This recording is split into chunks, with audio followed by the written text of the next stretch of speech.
ಕೇಂದ್ರ ಸಚಿವ ವಿ ಸೋಮಣ್ಣ ಮಾತನಾಡಿದ್ದಾರೆ. ಕುರ್ಚಿ ಉಳಿಸಿಕೊಳ್ಳುವುದಕ್ಕೆ ಸಿಎಂ ಜಾತಿ ಗಣತಿಯ ದಾಳವನ್ನು ಉರುಳಿಸ್ತಾರೆ, ಜನರನ್ನ ಡೈವರ್ಟ್ ಮಾಡೋದಕ್ಕೆ ವರದಿ ತಂದಿದ್ದಾರೆ ಅಂದ್ರೆ ಅಂತ ಕೇಂದ್ರ ಸಚಿವ ವಿ ಸೋಮಣ್ಣ ಕಿಡಿಕಾರಿದ್ದಾರೆ. ಜಾತಿ ಗಣತಿ ವಿಚಾರದಲ್ಲಿ ಅವರಲ್ಲೇ ಒಗ್ಗಟ್ಟಿಲ್ಲ, ಸಾಧಕ ಬಾಧಕಗಳು ಏನಾಗುತ್ತೆ ಅನ್ನೋದರ ಅರಿವೇ ಇಲ್ಲ ಅವರಿಗೆ, ಜನರ ಮೇಲೆ ಗದಪ್ರಹಾರ ಮಾಡೋದಕ್ಕೆ ಹೊರಟಿದ್ದಾರೆ. ಸಿದ್ದರಾಮಯ್ಯ ನಡೆ ಖಂಡನೀಯ ಅಂತ ಸೋಮಣ್ಣ ಹೇಳಿದ್ದಾರೆ. ಸಿದ್ದರಾಮಯ್ಯನವ್ರನ್ನ ರಾಜ್ಯದ ಮುಖ್ಯಮಂತ್ರಿ ಅಂತ ಎರಡನೇ ಬಾರಿಗೆ ಅನ್ನಿಸ್ತಾ ಇಲ್ಲ ನನಗೆ.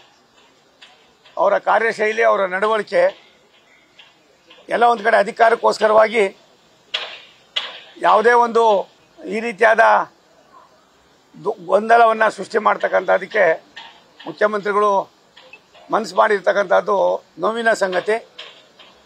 ಅವರಲ್ಲೇ ಒಡಂಬಡಿಕೆ ಇಲ್ಲ, ಅವರಲ್ಲೇ ಒಗ್ಗಟ್ಟಿಲ್ಲ, ಆಗಿರ್ತಕ್ಕಂಥದ್ದು ಸಾಧಕ ಬಾಧಕಗಳು ಕೂಡ ಹೇಗಿದೆ ಅನ್ನೋದೇ ಗೊತ್ತಿಲ್ಲ.